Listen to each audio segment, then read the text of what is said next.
Baztertu dituzte, binekok eta banartekuk aurrera egin behar dugu, kontur saioan eta aurrera Egoitz Lizaso, tropelako kidearekin egin behar dugu, Egoitz, arratsaldeon.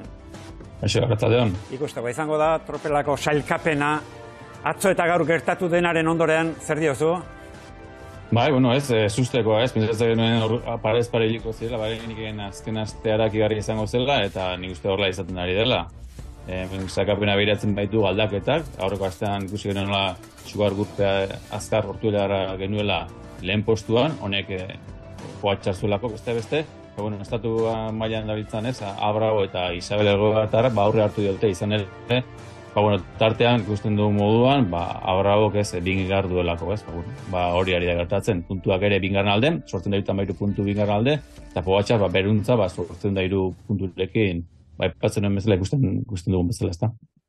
Egoitz, zuek urteak eta namatzazue, hor urtero sailkapenak, estatistikak bat eta beste, irautzak izan dira, sailkapenean ustekabeko irautzak izan dira, hainbestekorik aspaldian ezala. Agian Roglic, Pogačarrek menderatu zueneko Laplancheko egun hartan, baina gainerakoan gauza bareseago izan dira azken astean bereziki. Hori da, eta iaz zer ikusten, ganaiz eta Vingegaard irabazi tarte gutxi izan zelako eta bukaeran izan zelako, gure puntuazio sistemaren arabera, Pogačar eman zituen puntu gehiago, Batiz badakigulako, Pogačarren nolako lehiakortasuna duen eta garaipen lehian eta beti ere aurko postua lortzen ditulako.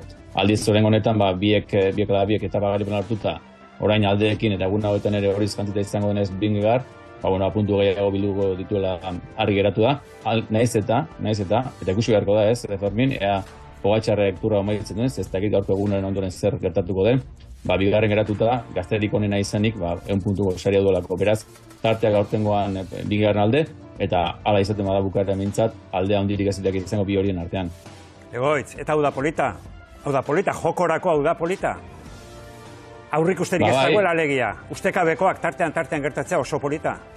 Zalantzari gabe eta, kasik atzo arte genduen zai, ea zer gertatuko zen erlojupeko horretan, bazidu dien eta zantzen duten zuek ere, tarte handia zela eta kasik erakitea geratu zela turra, oraindik ere, segurazki kasik eguneko 70 Pogačarren alde egiten tropelean, esperantza puntu bat genuen, bazuten, ikusita, ze jo izan duen urteetan zehar Pogačarrek, esperantza puntu ere mantzugulako. Eta, ikusi da ez dagoela ondo, esan duzuen moduan egunen zehar, hartzalden zehar platoan. Eta, jota geratu dela. Eta orain ikusi beharko da, geratzen diren etapa horietan, ze lehiakortasun dagoen. Euskaldunek ere beste postasun baten diguten, ze Fermin gogoratu nahi du, aurreko elkarrizketan nola aipatzen genuen, ea beste Euskaldun batek irabazi zuen, eta aipatu genuen Joni Zeigerrek esaldian sartu eta bagarepen lortu zen, gaurkoan hori izan da, beste etapa garepen Euskal, beste etapa garapen bat ikusteko gai garen. Elizatzeke txarra izango. Egoi, honetan utziko dugu, ikusiko dugu azken egun hauetan gora bera hundirik den, ematen du sailkapen nagusia finkatu xamar, utzi duela Kurtsebeko etapa honek. Eskerrik asko, aste hauetan gurekin bat egiteagatik izango dugu elkarren berri, Egoitz. Segi ondo. Fermin, eskerrik asko, animo guztioi.